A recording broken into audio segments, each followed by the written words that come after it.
Ladies and gentlemen, welcome to Sam Roberts Wrestling Podcast.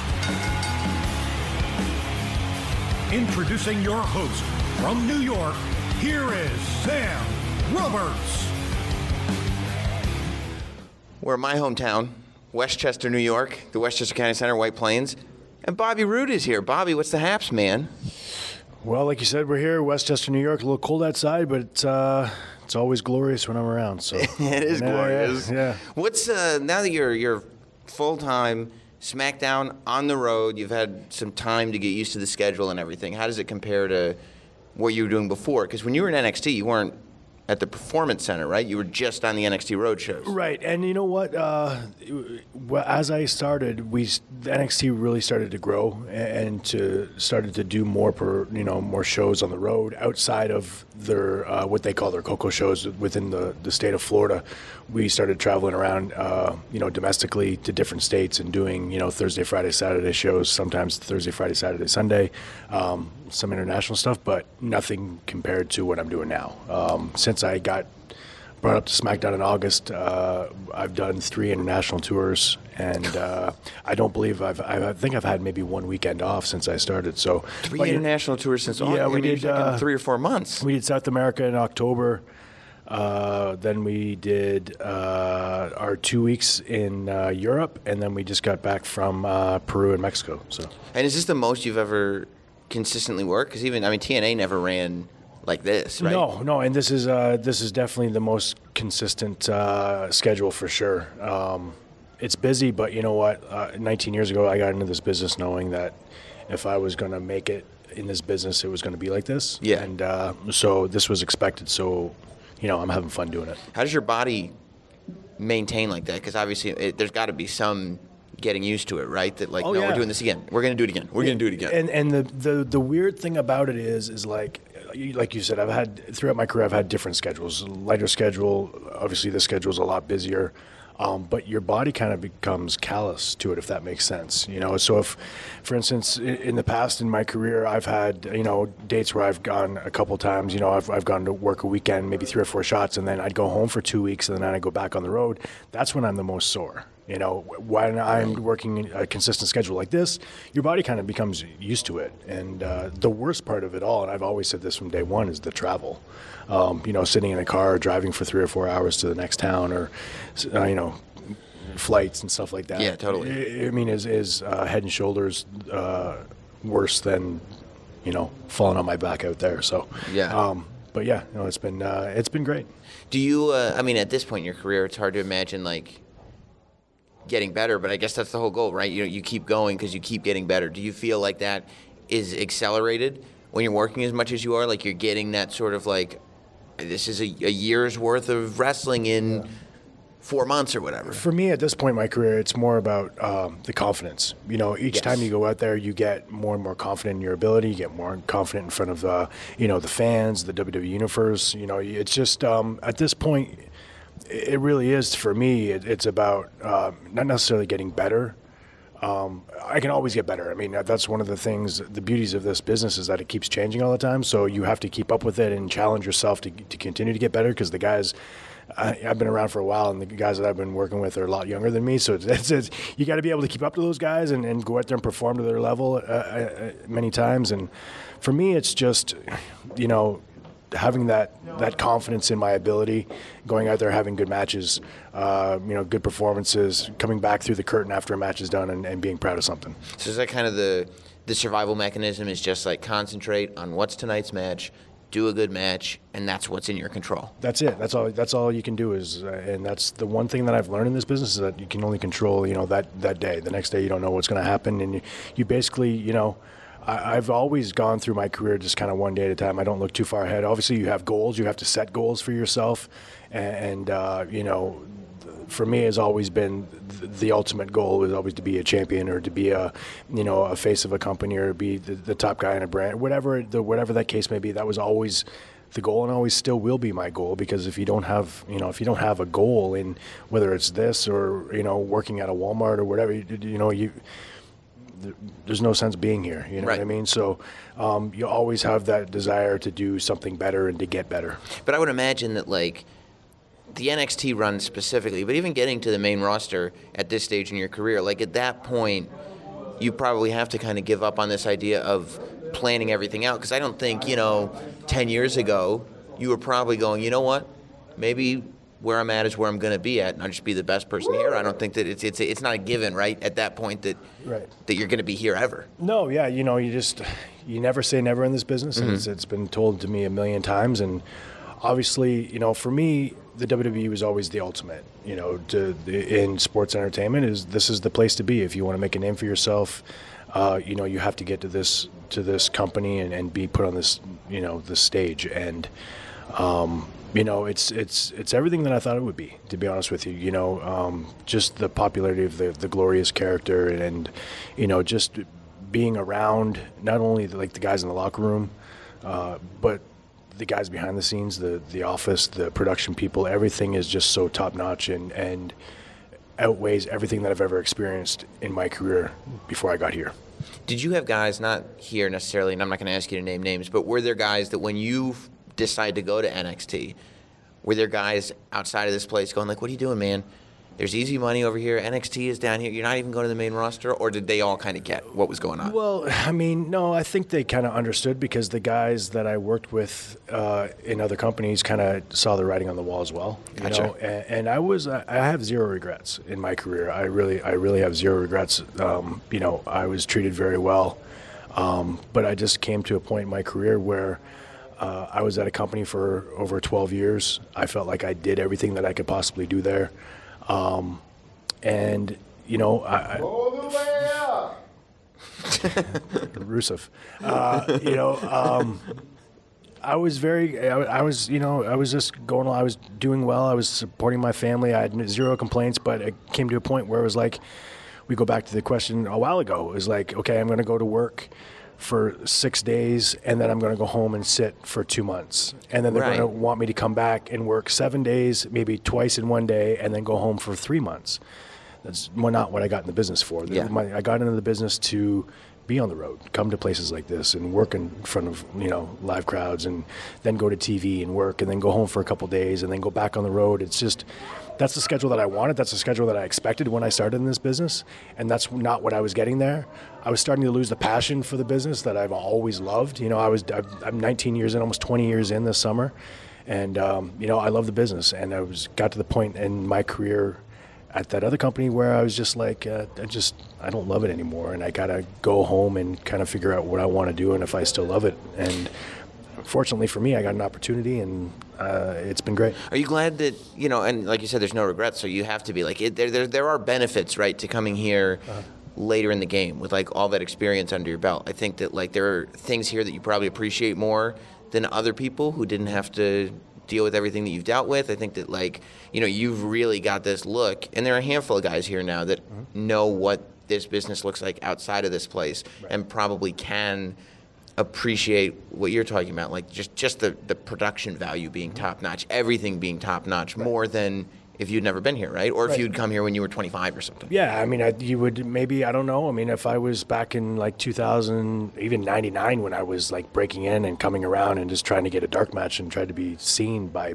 people here in this company, like way back then, God knows if I would have been hired, if I'd still be here today. Right. Like you take things for granted. Obviously, I've been able to learn along the way before I got here, and I got a chance to work with some amazing people too along the way. So I've learned a lot, not only out there in the ring, but I learned a lot, back here. And like you said, comparatively, like the production,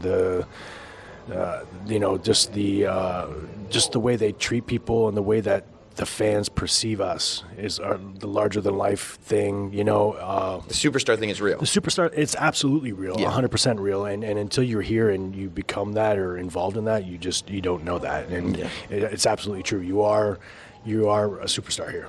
So when you're there in NXT and like you hear the song and they're like, this is going to be your song, we're going to do the robe thing and everything, do you immediately know that that's going to be, because it was successful really quickly. Like I feel like as soon as, and that's partly because you personified it right away. Like it seemed like you completely identified with the character. It was familiar to the people who knew you in the past, but it was new, it was different. Yep. But like you owned it, you personified it. There was no looking at you and being like, "Wow, that's the character Bobby Roode's playing." It was like, that is Bobby Roode, and he thinks he's glorious, and his song kicks ass, and that's it, right? Yeah. Well, it was kind of like a work in progress because when I came to NXT, I had a chance to sit and talk one-on-one with Triple H and kind of give an idea of what I kind of wanted to do and what I've done in the past that I thought kind of worked, and so obviously I wanted to go back to wearing the robes because it was different, and I always thought, like, when I grew up watching wrestling,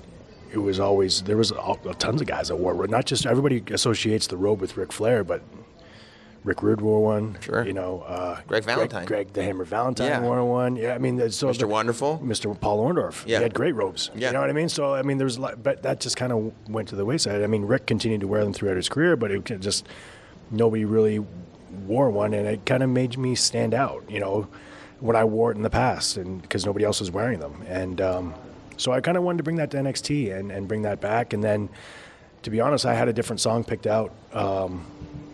And then, like a week before my debut, they had the song, and they let me listen to it at ringside at an NXT taping in Orlando. And Triple H was there, Michael Hayes was there, and Neil Law, the music guy, was there. And I put the headphones on and I listened to it, and it was the Glorious song. And I was thinking to myself, well, this could go one of two ways because it's so different than everything else and so different than what I had that everybody agreed on a week ago. So it could be really good or it could suck. And obviously it's been better than good. Did you have the Glorious term picked out already, or was that like, I hear it in the song, we're going to match this with the character now? Yeah, that's exactly how it went, because I was going to wear my robes, and I had a robe, ready to go. The one I wore in the past that I was going to wear for my debut, and then the Glorious song came out and automatically started getting pretty popular before I even debuted on TV with it. So I got the Glorious put on my robe, and then I got it on the trunks, and then it just kind of evolved into this entrance and everything. Thank God it was an old robe, not like that you'd gone and gotten a whole new robe made and then realized, like, that's not going to work. No, yeah. So, after that NXT run is so, successful, I would think beyond anybody's expectation, really. Like you were very quickly the guy for that brand, and that brand has finicky fans, right? Like, they will throw you out if they don't like what's being presented. Yeah, absolutely. And I came in at a really good time, and timing is everything in this business. Yeah. And at that time I was coming in, and a lot of guys were moving up. That was the year of the draft. So, a lot of big names in NXT got a chance to come up and move to Raw or Smackdown. So there was a lot of holes, I guess, to fill. And that's where my experience kind of came in. And I got a chance to work with, alongside Samoa Joe. Joe and I had a history before, and Joe knew me, I knew Joe, and he was one of the reasons why I came to NXT, to be honest with you. So I got a chance to work with Joe and Austin Aries, and got him to put matches in there with Shinsuke Nakamura and Finn Balor, right off the hop. And then as everybody kind of moved on and up, I was kind of left in the position where I was given the opportunity to be the face of the brand with Shinsuke on top for 8 months. And it was amazing, and it was such a great experience. And like I said, we started traveling around domestically, doing live events, and then the international stuff, and it was just a really rewarding experience. And without blowing smoke, I think that right there tells you what the WWE kind of machine can do. Like, they can take things that we already saw, like Bobby Roode and Samoa Joe, Bobby Roode and Austin Aries. Like, these are people from another company, and now you're taking that same talent, but you're putting them in front of big crowds. You're putting them on pay-per-views that people are like the hype. It's as if it's never happened, right? Yeah, and years before I even got here, everybody talked about the WWE machine. Yeah. When you get the machine behind you, the sky's the limit, and it's the truth. I mean, Samoa Joe has always been incredible. Yeah. AJ Styles has always been, pardon the pun, phenomenal. He's been one of the best I've ever had a chance to be in the ring with, and now people get a chance to see that. And Bobby Roode's been glorious for a while. Yes, right? and the song brought it out. Yeah. So when you come over to SmackDown, right, August comes up, it's time for you to go up to the main roster, which I think is huge because, you and Samoa Joe were the first generation of guys that people are going, maybe they won't ever come to the main roster, right? Like, you were brought in specifically to bolster the NXT brand with the idea being, maybe, like, fans, us, we're sitting there going, like, maybe they'll just stay in NXT. We don't know. When you come to SmackDown, obviously, like, that's a huge goal. Do you realize, like, okay, I'm not getting to carry all of this NXT weight with me. I'm going to have to now rebuild this thing. Yeah, I mean, obviously it was like starting all over again. I was the rookie in the room, and obviously I had great success in NXT, but that means absolutely nothing up here. So I had to come in and kind of earn my spot, I guess you could say. And I like to think that I was given a pretty nice opportunity to come in and start working with Dolph right off the bat. He's an incredible talent, so getting a chance to work with him really helped me out. And it allows you to do what you were talking about before. That's a guy who will allow you to have a great match. Right? Yes, and I like to think that we've had some really great matches and told some great stories over the last 3 months. So, you really, like, it goes back to that confidence thing. You go out there and you're used to, performing at Full Sail on television. We tape 3 or 4 episodes in NXT in a row for a 1-hour show, and then you come to SmackDown and perform in front of 12, 15,000 people every Tuesday, and it's just a different ball game. But you have to find your confidence and kind of settle in and get to work, because it's been 3 months of constant on the road and that type of thing. So. But it's been the transition itself has been great. And is that I would think it probably has a lot to do with your experience, right? Knowing that you're like, so did you knew when you left NXT that didn't mean anything when you got to SmackDown? Yeah, I mean, it's like you were aware of that before you got there, or was it you got to SmackDown and you figured it out quick? No, I mean, I knew coming in the door at SmackDown that regardless of what I've done at NXT, I mean, this is a new ball game. And to be honest with you, a new audience. Yeah, you know what I mean? Like NXT, the takeovers and stuff are great and everything else, but it's as you can tell because you've been there. Mm-hmm. You go to a takeover and it's a rowdy crowd, and then the next night, for whatever pay-per-view it may not be as rowdy. You know what I mean? So there are some NXT fans that will follow you around, but for the majority of a lot of times, like, I'll go to a town and they may not know who Bobby Roode is for the first time. Right. You know what I mean? So that's different, and I knew that. So right. Wow. You really got to you really have to go out there and establish yourself. It's like starting from scratch again, basically. So you don't have that thing in you where you get frustrated because you're like, oh, it's main event over here. Like, I should be wrestling for the title now. I can't do my big entrances if I'm in the middle of the thing. And no, I mean, it's like it's a different ball game. Right. And I think the experience, 20 years ago, I may have had a different feeling, but I know how the game works. And as long as, being a part of SmackDown is special. You know what I mean? And being in NXT for a year and a half, I know what it means to be here, and I know how hard people work. Like you said, I didn't have to go to the Performance Center. I didn't have to be down there, but I know how hard those people work down there. Yeah. And the ultimate goal is to be here on Raw. So you just don't take anything for granted. Do you have any, looking forward, do you have any idea how many years you want to have left on your wrestling career? Physically, I feel great. Mentally, more so, I feel great. So, I'm in my 40s now, and I feel like I can continue to go for, I don't know. I mean, I'm not going to put a time limit on it because I feel really good right now. What is that? Is it because there's way less partying? Is it because nutrition has gotten better? Like, what is it about guys that can now get to 40 and it's like you, like AJ, like you guys are not looked at as people who are over the hill. You guys are like, okay, he's finally hitting his peak, right? I don't think that anybody looks at you and goes like, okay, he's probably got 2 years. They go like, yeah, he's here for the foreseeable. Yeah, and that's the beauty of this business is like when I grew up in, watching it, a lot of the older guys were just like, we're the top guys. You know what I mean? Like you think back to, I don't even know how old they were, but you think about like Hogan and Macho Man and guys of that era. I mean, but they weren't young guys. I mean, and they were as they continued on, they kept seemingly get better and more popular. So I don't know if it's just an age thing or if it's just the experience that helps. I don't know. It was probably, you know what? It was probably conditioning. So as a WWE fan growing up, and so like when Hogan and Macho go to WCW, we get beaten into us that they're old. But if you really look at it, they still had a lot of years left in them at WCW. So. Right. Yeah. And so I mean, I feel physically and mentally, I feel great. I'm I've got that passion back. I'm happy to say, and love the business and love being a part of SmackDown. So, I don't see me slowing down anytime soon. When the time comes to where I feel like I need to slow down and maybe walk away from the in-ring stuff, I would love to stay a part of the company and do some stuff outside of the ring and hopefully share my experience with some of the younger guys and maybe get into a producer's role or something like that. I mean, this is the only thing that I've known for the last 2 decades.